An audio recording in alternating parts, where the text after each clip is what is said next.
Today is Tuesday, July 29th, and this is the Wake Up Call from WUSF. I'm Sky LeBron.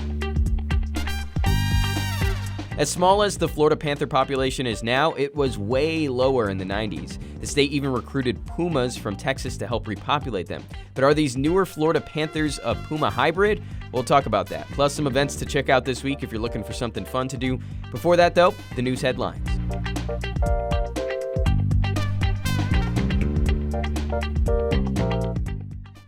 First up, an update on a big story from April.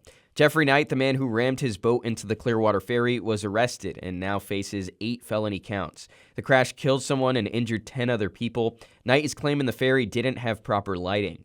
He's already been released on a $5,000 bond. He's the former owner of the Janice Live concert venue. It's hot as hell right now, straight up. Unfortunately, a lot of people don't know how to react when they start feeling the effects of this heat, so Dr. Cheryl Holder with Florida Clinicians for Climate Action is handing out advice. She says if you get heat exhaustion, meaning you're feeling dizzy, nauseous, you get cramps, drink fluids, take a cold shower, or even wrap a cold, wet towel around your neck. And in about half an hour to an hour, you should feel better. And if you're not, you should get some help. And please, please don't forget about your furry friends. Dogs don't sweat, they pant. It's very difficult to cool down. Dogs also get heat strokes. Their little paws can get burnt on the pavement. Would hate to see that happen.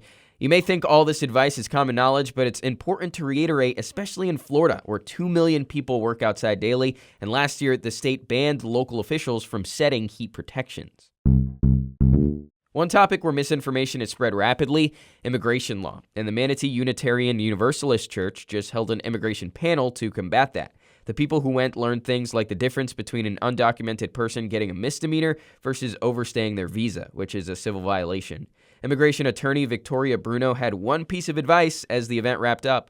To read, educate yourselves, question everything. You see it on Facebook, especially do not believe it. She says it's important that you do extra research to get the facts. Pinellas County is trying to spend about $125 million to renourish beaches hit hard by hurricanes, and they want the state to help them out. John Bishop with the county says they're asking for about $49 million to come from the Florida Department of Environmental Protection in a grant.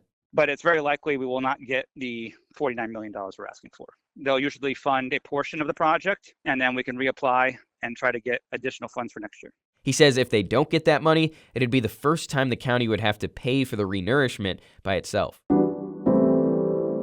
Back in the 90s, the Florida panther population was so low that 8 pumas from Texas were released in the Sunshine State so they could help repopulate.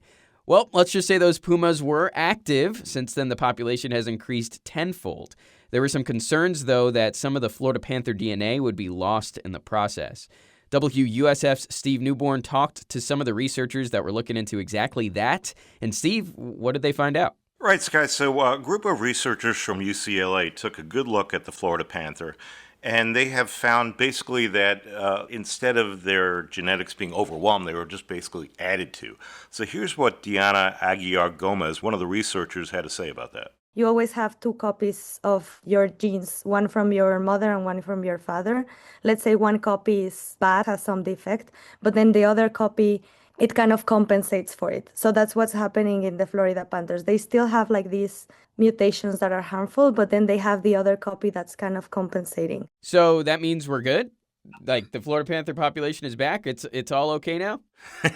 Well, I wouldn't go that far. We get reports every week of a panther being run over by cars, mostly in southwest Florida where they live. So, the numbers, it's kind of a two-edged sword here. So you get more numbers, right? And they're a little more genetically healthier. They're able to reproduce more.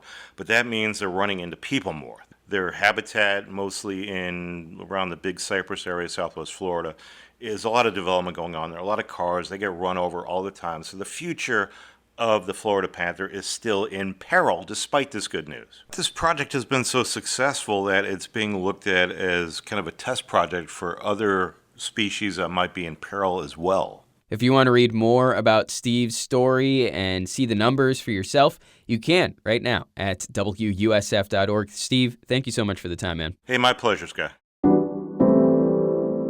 A lot is going on this week that you might like, so let's jump right into it. Thursday, the Tampa Theater is screening a documentary that's going to hit close to home for a lot of people in this region. Our friends at the PBS and NPR affiliate in Fort Myers made the film about how Hurricane Ian devastated the area and the long-term impacts of the storm. Really powerful stuff. It lasts just an hour long and it's free. Seats are limited, so scoop them up quick if you're interested. For something a little less somber but still low-key, the Nash Keys Piano Bar in Clearwater holds a martinis and melodies evening on Wednesday. Think smooth jazz, $8 espresso martinis, $10 pulled pork sandwiches and fries, no cover charge. Sounds like a really good time, other than the fact that it's in the middle of the work week.